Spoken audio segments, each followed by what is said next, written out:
8/8/2024 8/8/8ला स्थापना झालेली आहे. सुरुवातीला वेगळ्या अडचणी होत्या. मुलं लहान होती, जागेवर कोणी दुसऱ्यांनीच कब्जा केलेला होता. कोर्ट कचेरी वगैरे कुठल्याही चांगल्या कामात अडचणी आहेत म्हणजे ते काम योग्य आहे असं समजायला हरकत नाही. पण त्यावेळेस वेगळ्या अडचणी होत्या आणि मुलं लहान असल्यामुळं मुलांचा कसलाही प्रॉब्लेम नव्हता. सुरुवातीला जवळजवळ 62 मुलं 2008ला दाखल होती. 2008ला एवढे पॉवरफुल औषधं, इंजेक्शन, ART आणि यांचं प्रमाण प्रचंड होतं. ज्यावेळेस 2008ला आम्ही एड्स जनजागृती दिनानिमित्त रॅली काढली होती, त्यावेळेस जवळजवळ 2,500 ते 3,000 लोक रॅलीमध्ये सामील होते. आणि आपल्या संस्थेचा जो उद्देश आहे समुपदेशन, जनजागृती, लोकांमध्ये त्याची जागृती करणं, आणि ते कार्य आपण गेल्या 18 वर्षापासून करत आल्यामुळे दिवसेंदिवस सुरुवातीला काही मुलं दगावली पण औषध उपचार पॉवरफुल नसल्यामुळे, आणि हळूहळू जनजागृती जशी होत गेली तशी ऑटोमॅटिक संख्या कमी होत आली. ही सुद्धा एक संस्थेची जागृतीच म्हणायला पाहिजे. लोकांमध्ये समुपदेशन झाल्यामुळे आणि अशा विविध कारणाने संख्या कमी होत गेली.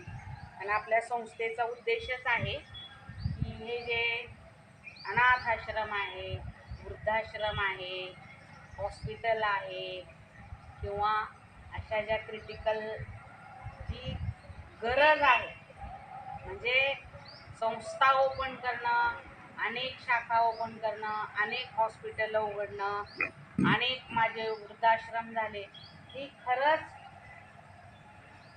काळाची गरज आहे म्हणून करावं लागतं. हे काय भूषण नाही की एवढे वृद्धाश्रम आहेत, एवढे अनाथ आश्रम आहेत, एवढे हॉस्पिटल उभा केले आणि त्याला शुभेच्छा द्यायचं, शुभेच्छा देऊन त्यांना मोठं करायचं, हा एवढा सोपा विषय नाही. त्या 18 वर्षाच्या काळात जशी मुलं मोठी होत चालली, आता तर सगळेच मोठे आहेत, 18च्या पुढचे आहेत सर्व, याच्यात एकही 18च्या खालचा नाही. 18, 20, 22, 24, 25 वय.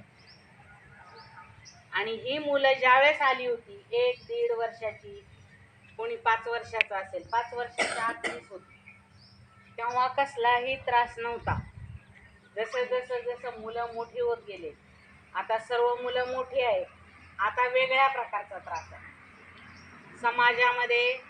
ह्या मुलांना वाटतं आम्ही लहान नाही होत, आता आम्ही मोठे झालेले, आम्ही बसून खाणार नाही, आम्ही काही ना काही कमवणार आणि आम्ही स्वतःच्या पायावर स्वतः उभा राहणार. आपल्याला नोटीसही आल्या, केसेसही झालेत की या आता तुम्ही 18 वर्षाच्या पुढची मुलं संस्थेत ठेवता येत नाही. पण ही बिचारी जाणार कधी कोणी? कारण ही अशी बसलेली मुलं आहेत की यांना कोणीही नातेवाईक नाही आणि त्याची त्यांना जाणीव नाही आहे की आपल्याला उमेदशिवाय किंवा या प्रांगणाशिवाय, उमेदच्या प्रांगणाशिवाय आपल्याला पर्याय नाही. आणि बरेच फोनही येतात की तुमची मुलं बाहेर भटकताना दिसतात, कामं करताना दिसतात आणि ती मुलं तुम्ही बाहेर का पाठवता.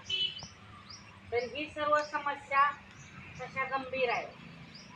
पाठवायची नाही तर काय करायचं? आज उमेदला 18 वर्ष झाले, कुठलंही शासकीय अनुदान नाही. देणगी दात्याच्या माध्यमातून कोरोनापर्यंत चालत होतं व्यवस्थित. आणि कुर्डवाडीकरांचे खरंच आभार मानायला पाहिजे की खाणं पिणं कपडा लत्ता शालेय साहित्य आजपर्यंत 18 वर्षात कधीच कमी पडू दिलेलं नाही. पण आर्थिक प्रॉब्लेम जे चालू झाले कोरोनापासून आणि मुलं मोठी झाली. आज आपण घरात 2 मुलं नवरा बायको 4 माणसाचं कुटुंब भागवणं किती अवघड आहे सर्व तुम्हालाही अनुभव आहे. आज जरी हे 8-10 मुलं असतील आपल्यासमोर तर त्यांना कामाला जाऊ नको म्हणणं हेही चुकीचं आहे. आणि नाही जायचं त्यांनी तर खायचं काय? काही ना काही आता लहान नाही आहेत मुलं. त्यांनी त्यांचं प्रिकॉशन घेतलं पाहिजे की आपण कुठे काम करतो. काही मुलं हॉटेलमध्ये जात आहेत, तिथं जे काय कापण्याची कामं आहेत, कांदा कापणं अमुक करणं हॉटेलमध्ये, समोर त्यांना तर माहीत नाही आहे की हे पॉझिटिव्ह मुलं आहे. तर त्यांनी त्यांचं ते प्रिकॉशन घेतलं पाहिजे निदान. आणि काम केल्याशिवाय पर्याय नाही. राहिला प्रश्न मुलींचा, मुली जाणार कुठे? आज आपल्याला जवळजवळ 11 HIV पॉझिटिव्ह मुलींची लग्न केले जातात. अगोदर आपण लग्न करत नव्हतो कारण का पॉझिटिव्ह मुलगा आणि पॉझिटिव्ह मुलगी यांना होणारी अपत्य आता निगेटिव्ह होतं. म्हणजे सायन्स पण इम्प्रूव्हमेंट करते.